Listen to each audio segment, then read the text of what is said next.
So Brian, you want to start us off this morning?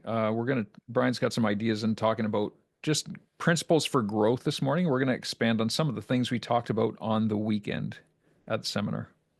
Yeah, so I don't have a ton of actual content. I have a lot of thought processes around this, and this should lead to, because again, talking about stuff when it comes to growth isn't going to lead to growth. It's going to be the action. So this should lead to questions.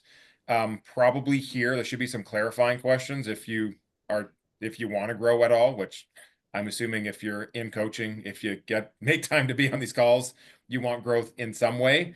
It'll also likely lead to a lot of action steps. So make sure you got a notepad. Make sure you got whether it's the note app on your phone or whatever, just make sure you're taking notes for this, because this is what's going to lead to action steps. I was just going through reviewing stuff and I made notes to kind of go through this with you guys. But it's like I want to talk about like growth, want to talk about volume, and I can say what, like thinking around this, what any chiropractor wants, whether it's they want more time in their in their lives, if they want more freedom, if they want more impact, if they want more money, all of those things are on the other side of volume growth. So all those things you're looking for are on the other side of volume growth. And I would like to challenge everyone in our group, myself included. Maybe the only one who won't be involved in this challenge is Collins, doesn't currently own a practice right now, but he can probably use in other pieces. But I'd like to challenge everyone to go for 100 patient visit growth over the next 90 days. And that number may first sound big, but I want you to think about this. If everything else stayed exactly the same in your practice, everything stayed exactly the same, nothing changed. If you just started 2 more new patients per week, you'd be 100 visits, 100 patient visits higher in 90 days than you are right now. So we will review at the end here, and whether it's questions or review some of the high points from the DC2 training in my office last weekend. A lot of that's going to help just in getting those new patients started.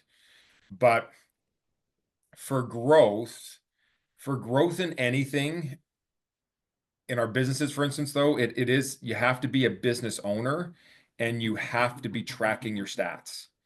If you're not paying attention to this stuff, like everything else is going to be impossible because you have no idea what's working, what's not working, etc.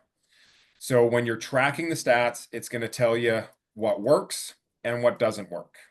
It's going to tell you where to put more energy. So like if you were to put, so you're going to go through and look at your stats, and you're going to have certain areas like I excel here, we do really good here, and these ones kind of really stink.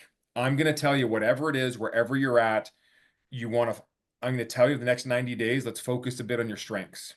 And you're going to put some more energy into those areas.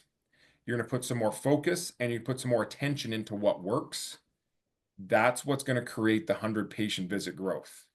So if you know, hey, my conversion, people who come into my office, they do really, we have a really good conversion rate, like a high percentage of the people that come into my office actually get in a care plan, then your focus is great. So we're going to double down that strength. You just need to probably get a couple more new patients a week, right? Which could be in marketing, and in marketing. So, you should be spending somewhere in 8 to 10% of top line revenue on your marketing, on whatever that is, whether that's Facebook, dinners you do to bring in new patients, whatever that is.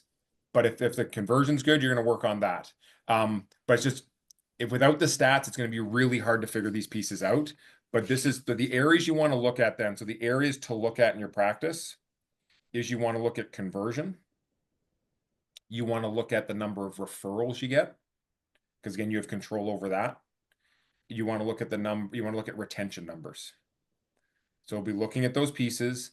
The other things I'd say you need to look at is flow, and you need to look at patient satisfaction. So conversion, referrals, retention, those are very stat driven. And if you know what your conversion rate is, and I teach this a lot in the business led, coaching piece for Max Living, in my experience, most people are struggling and they're leaving money on the table and they're leaving results and impact on the table because they don't know where their stats are. But if you know what your conversion looks like from day 0 to 1, day 1 to 2, day 2 to 3, etc., if you know what your referrals look like how many referrals do I get on a monthly basis, you know what your retention is. So how many people stick on their care plan, how many people leave, those are very coachable. Those are very, very coachable and easy to close that gap. So when you're on your calls with myself or Colin or anyone else, those are the things you're focused on to close those gaps. The other piece I want to talk about, because these are gaps that a lot of times people don't know about. So flow is something you need to pay attention to. And a lot like these pieces, the flow and the patient satisfaction are going to come down to what are your minimum standards in your office. So one I would say in flow is what are your wait times? How long does a patient come in and sit in your chairs before they get adjusted? And I'm going to tell you, if they're waiting more than 5 minutes, you have a flow issue. And it's likely that you're talking to patients, right? So you want to figure out what your flow piece is, or you're trying to deliver way too many adjustments. You're adjusting 10 segments instead of 5. I would also look at patient autonomy, as in their ability to navigate the office by themselves. Have you trained your patients well to give them autonomy in their office, or are they 100% reliant on your team or you dragging them around? Those are two huge pieces that will affect flow and is going to affect your ability to grow. Then the patient satisfaction, this comes down to what does the patient experience look like? So if patient experience is good, this will lead to more retention, which will give you a volume boost. This will lead to more referrals, which is the highest conversions of any new patients you get are referrals. This will lead to a volume boost. So the patient experience comes down to results. So the results they're getting, both objective and subjective. So these pieces really come down to, we covered a lot of the advanced adjusting and stuff at the last seminar. So it's being a good chiropractor, being able to deliver change to people. And then I'm also going to say it's going to be your workshops, your table talk, things like that. You also have to deliver the principle, because like I know Joelle or Colin posted something from Joelle. One thing that stuck in Joelle is like if you want to have great patients, you want people that are going to make great change and be great for the people around them. You want their minds, not their spines, right? If they understand the principle, they act, they behave, they do things differently.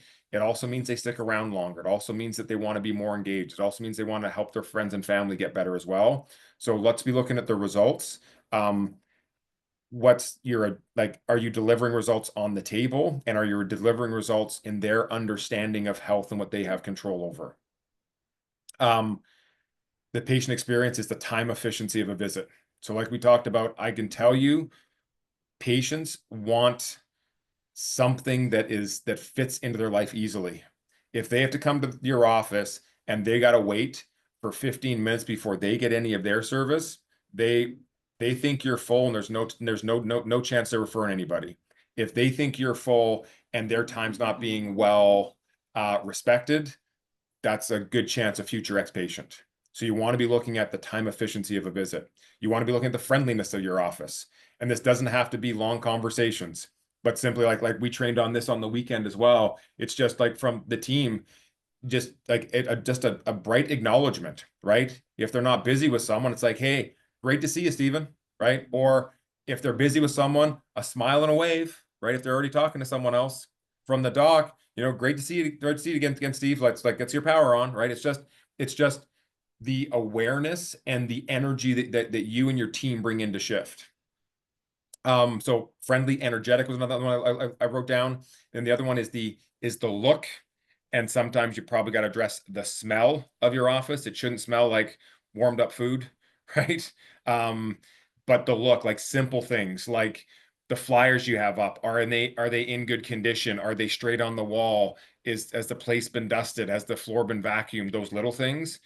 They're evaluating everything. Every piece is an evaluation of the care that they'll get. So that's the mindset piece I wanted to go through. I would challenge you. It is going to take you looking at your stats, but you do also need to look at what does your flow look like, And you as a doctor, you may not know this, but you should ask your team, what's the average wait time of a patient? You need to be looking at the patient satisfaction, being like pre-post x-rays, are patients' x-rays changing? Are they telling you about how their life is getting better, whether it's their symptoms getting better, whether it's something else that got better? Because again, we can't control the outcome. We know if they get adjusted, there's going to be their life will get better, right? But it might not be that they might still have their back pain, but immune system got better. Um, do you have workshops to help engage them and teach them and help them own the principle? And then as you as a team, are you particular and intentional about the energy you bring into your shift? Because that's the energy, that's the friendliness of what, like we talked about this with my team just yesterday. I'm like, the goal is the patient feels healed when they walk in our front door, just from being in the environment. Everything else is an addition onto that, which is people saying hello, the adjustment, the rehab, etc. Um, Questions. So can I make a comment here? So Brian made a challenge there to grow 100 visits, which I think is a very realistic challenge for everybody, no matter what volume you're at right now, whether you're at 800 a week for Justine or whether you're at less than 100 a week for some of you on the line. So, but the bottom line is you have to figure out why. Why would you want to do that in 90 days? Because obviously that's going to take some commitment and some training and some change, and make some changes. So I'm going to go back and I remember, and I'm going to ask you to share this with everybody if it resonates with you. I remember what triggered a change in myself, which then I brought to my wife and then brought to the rest of the team in the office. And it was in 1999. And if you remember what happened at Columbine High School in Colorado, I don't know if some of you might be too young to even remember that. So we're going back 26 years. There was a school shooting, and it was one of the worst school shootings in history up to that point. And these kids went in and massacred their classmates and teachers and multiple people killed.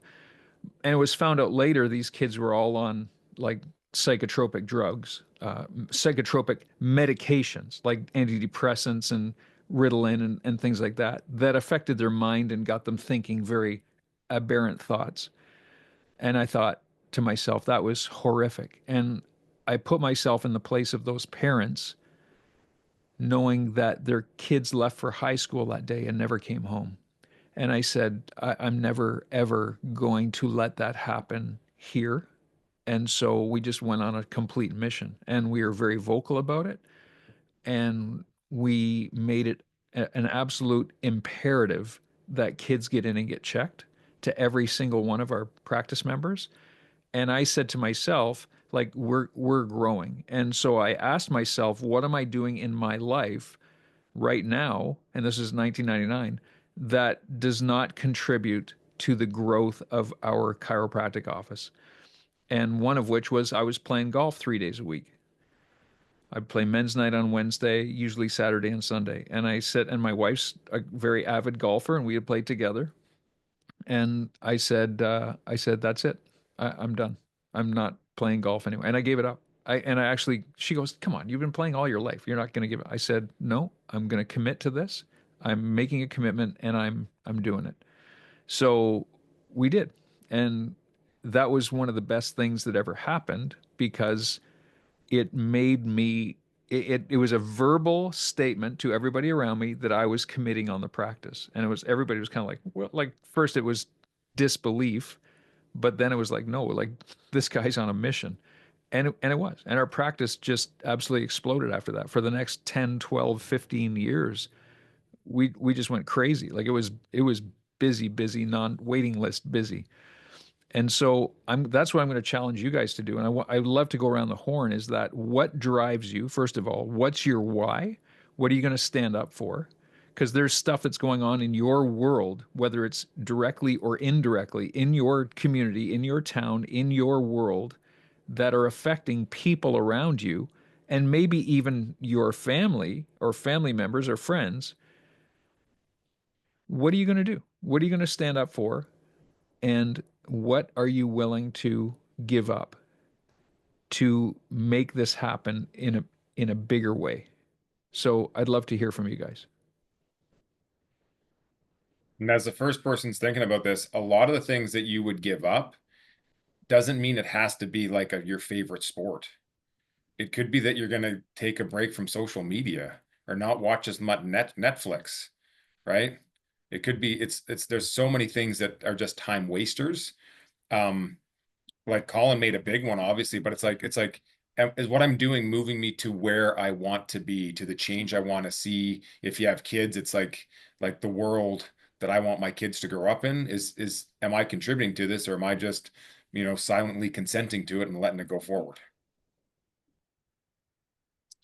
Yeah, one thing that I'll just kind of talk to everyone here. So, yeah, I found that I gave up social media. Or I guess that's not fair. I didn't give it up 100%, but I very much limited my time on Instagram and Facebook. And that was for a couple reasons because I found it's just time that's wasted. And it's also time that I actually find doesn't make you a better person. It makes you compare yourself to everyone else, and then they have their highlight reel on Instagram and Facebook. And running a clinic and running a practice is really hard. And when you're seeing people not struggling, you're seeing people just living the good life, and then you're having difficult conversations in your practice and on and on and on. I find that it was just not only was it a time waster, but it actually negatively impacted my life.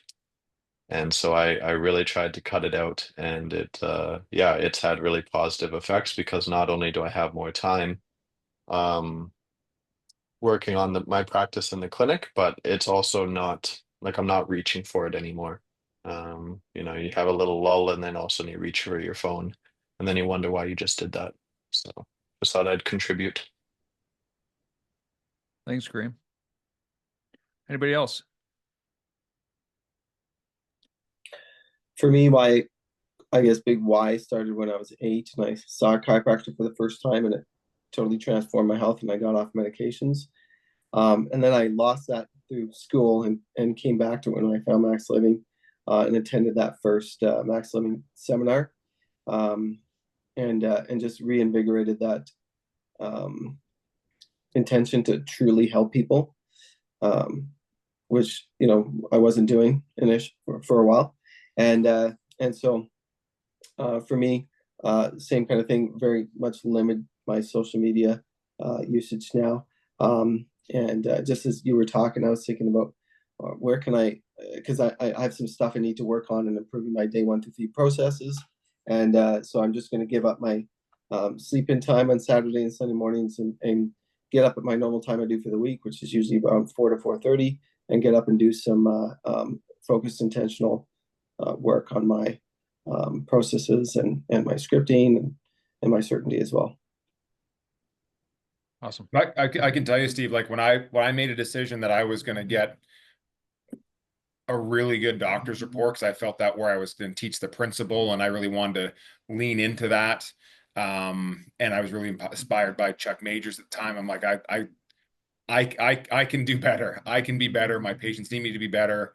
My morning time, where I'd always have like that 45, 6 minutes of that state time. I would still get up and do a little piece of it, but I would set aside at least, like, if it was an hour, 40 of those minutes, that's when I work on my DR. So I didn't necessarily, I repurposed the time, right? I still have in my war plan, I still have 30 minutes every week where I work on what am I working on to get better for processes inside the office, right? Whether that's leadership, whether that's, your day 0 to day 4, like you're talking about. Just like, if you don't have the time set, it's not going to happen.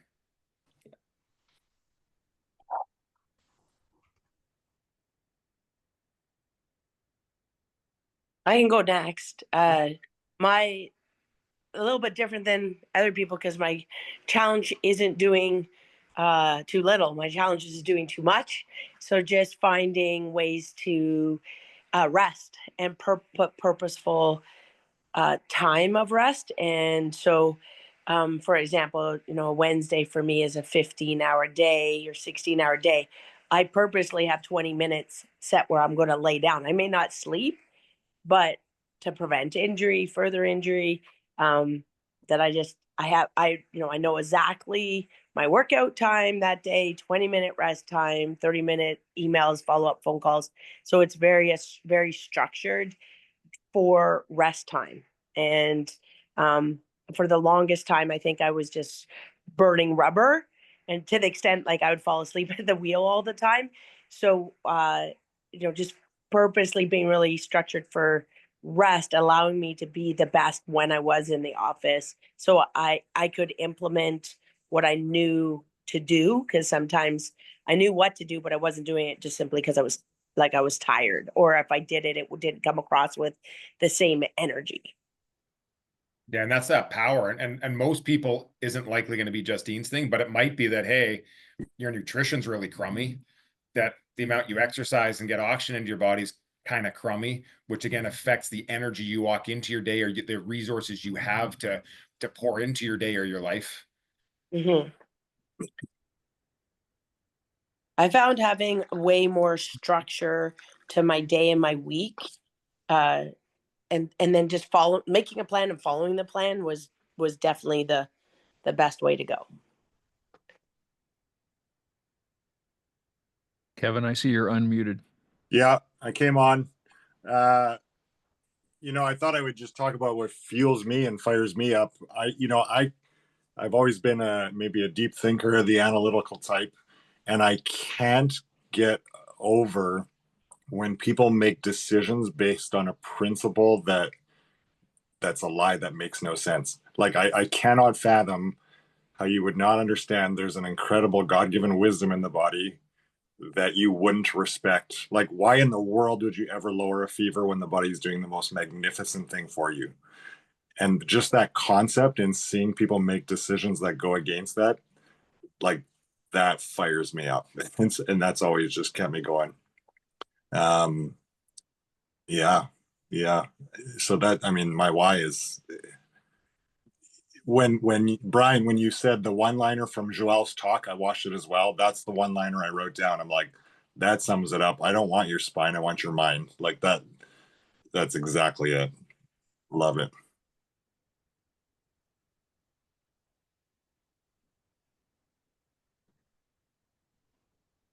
So, anybody else? What are you willing to do? What are you willing to do to accept this challenge and grow your practice 100 visits in the next 90 days?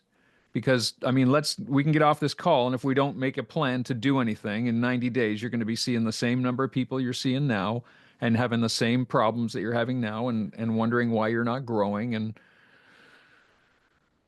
it might be a why. It might be, I got to cut this thing out. It might be that, frig, I don't keep stats. I guess I should really figure that out so I can get on with my coach and do something. It might be that, hey, I've identified I keep stats and I've identified a gap right here. It might be that, you know what, patients come into my office and they do have to wait 15 minutes. It might be like, hey, you know what, our patient experience, patients cannot get through. Like whatever that piece is, the awareness and announcing it to the group, it will make it happen for you because you put it out there.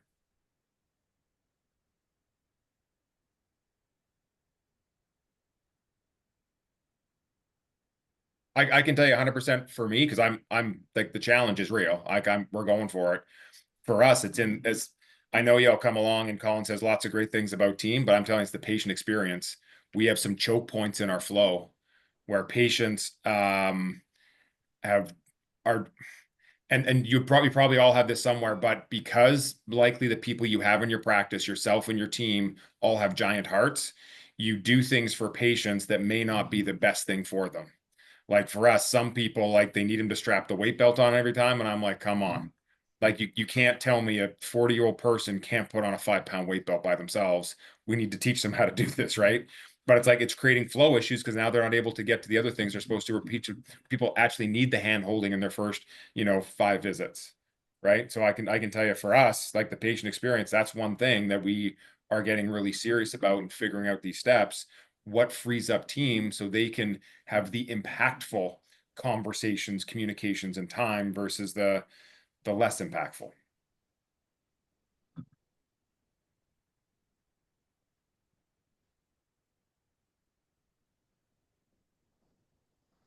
Stephen, for you, it's in day 0 to day 3, you say?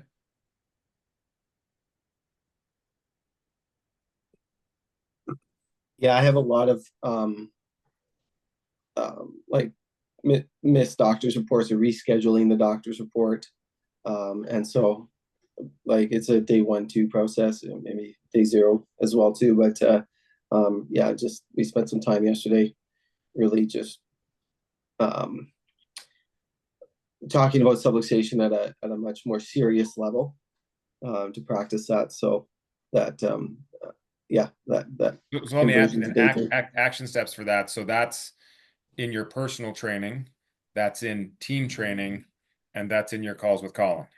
Yeah.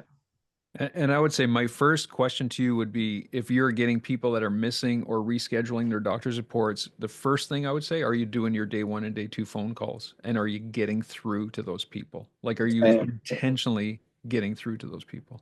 Yeah. So that's very important. Yeah, I never miss my day 1, 2 calls. Yeah. Awesome. That's good. That's important. Christine posted into the chat, and the feedback I'd have on that, Christine, is track the actual numbers, like what part of day 1, 2, 3 needs to get better, not just from how you feel, but what's the outcome you're trying to produce. So there's a tangible, there's a way you can measure that. Because if you're serious about this, you should be looking at these numbers on a weekly basis. That's the only way in 90 days you actually have a success. And then the other piece would then be patient experience. What part of that patient experience? So I know for us, it's a choke point that keeps team occupied, where they miss some of the important conversations, or the conversation becomes rushed. Just be super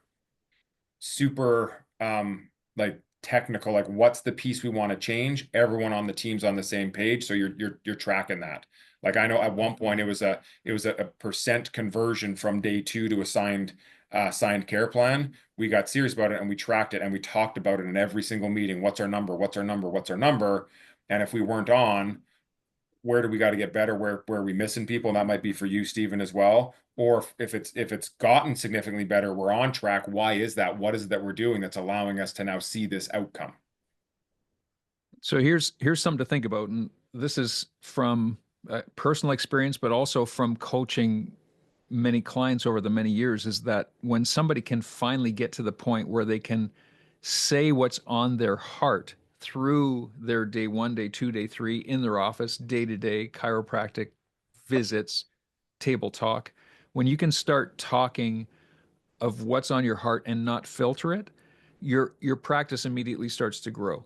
And I'm going to give you this example, and I want you to think about this, okay? So really resonate with this. If you had, first of all the money in the bank that you needed, let's say your bank account was full of, and your investments were full of $20 million. Let's just say that, okay? How would you act differently in your office? How would your procedures change in your office? And how would you speak to patients if money were no object? So you don't care if somebody signs on or they don't sign on. Like that's not the point. The point is that you share with them the message that you want them to get. Okay, so that's number one. And number two, how would you talk to people if you had a lineup of new patients wanting to come and see you? Right? So maybe it's not a money thing.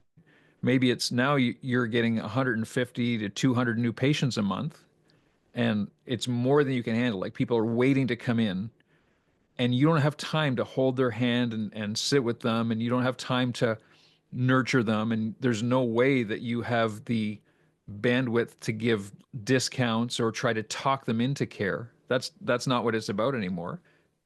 You just have to share the principle with them,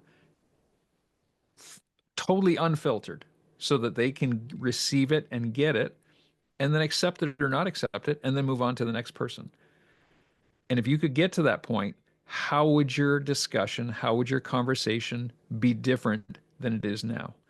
And I'm going to say to you, and this is part of the challenge, the sooner you can get to that place, the faster your practice grows.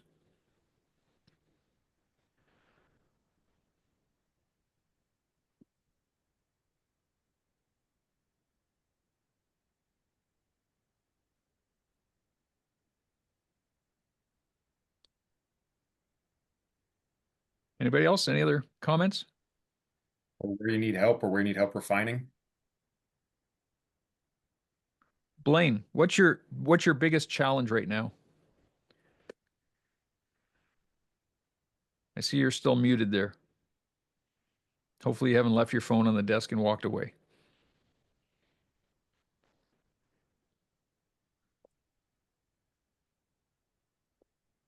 While he's thinking, I can just say I took my team through the drills again from the Zach seminar and just stand up and did the reps. And I'm just committing to doing the reps. And it was hard to hear that some of the team members who I thought could do it couldn't. And they needed to put more reps in.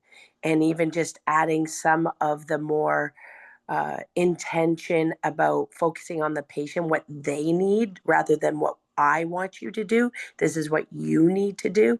Really focusing on those, changing one word. We're going to commit to doing that for the next 4 weeks, like just doing the push ups, doing the reps.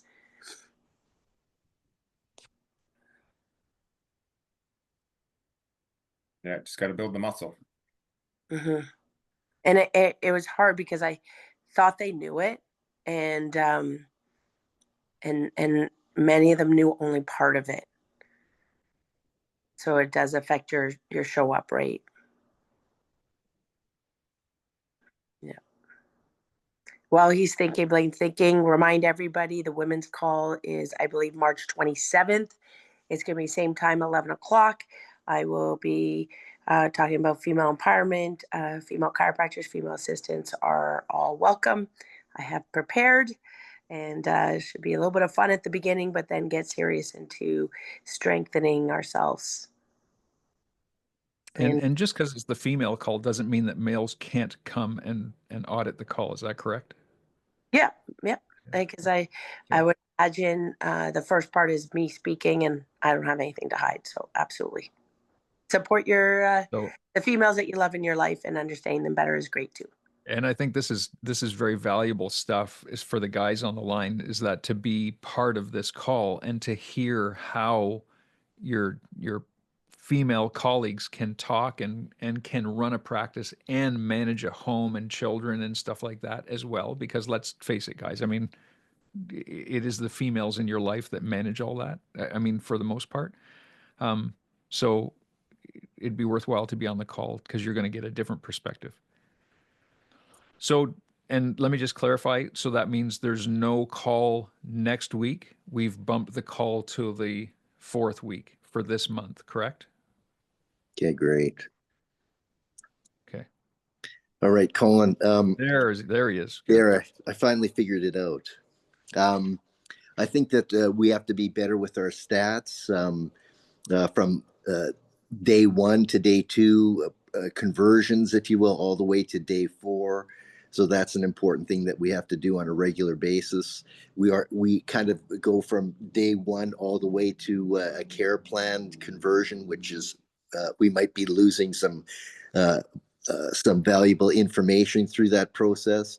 What I have to do personally is kind of keep tweaking my conversations with people. But again, I like what you said about if we've got in our mindset as to there's no need in terms of financial bank, like the bank is full and people are lined up, like the conversation will be different, and that's a fabulous mindset to be in. Awesome. And that's that. So this is great conversation. So the goal, so you got to ask yourself, is my goal to sign people on for care, or is my goal to help them understand the principle so that they can therefore have a different perspective on how they take care of themselves and their family and transform their life? And Correct.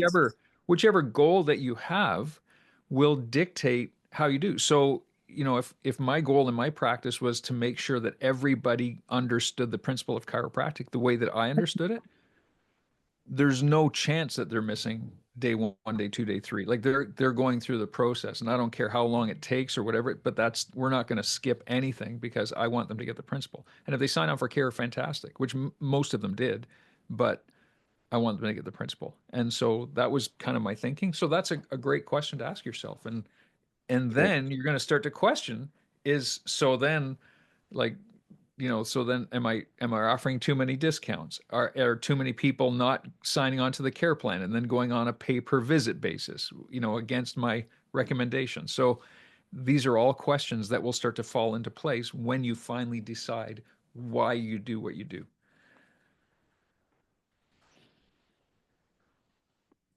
Just to clarify, Colin, just went to the event calendar that we've shared with everybody. Next week is spinal correction call. The 27th is the women's call.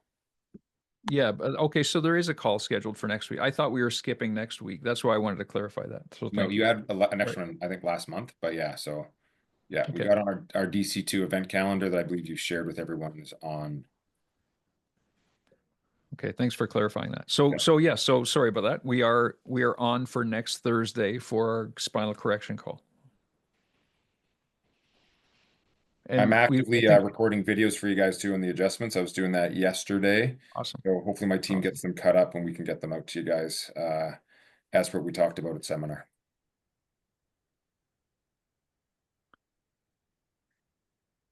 Anybody else? Final thoughts? Last chance. All right. So if you haven't watched that video with Dr. Joel, definitely take a look at that. It's really worthwhile. It's a great philosophy talk. And if you could share that thinking with your patients, your practice immediately would grow. And number two is that Dan Yachter's doctor's report training. Like, it is hardcore, in deep, every single, starting right from your why, building into how you build a great doctor's report. So it's really worthwhile. From this for action steps for all of you, if you haven't finalized where you're at from for the challenge to grow 190 days, you should be taking the next 15 minutes before noon to figure that out now. Just jot them down and then share it with your coach. Like those are the things you work on. If you're serious about getting better, you need to have a plan to move in that direction versus calls with your coach just being on random stuff or checking in how you're doing. Let's set some steps. Let's have some outcome. Let's have some fun and make more impact.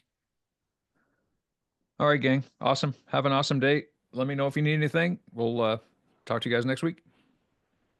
Thank you.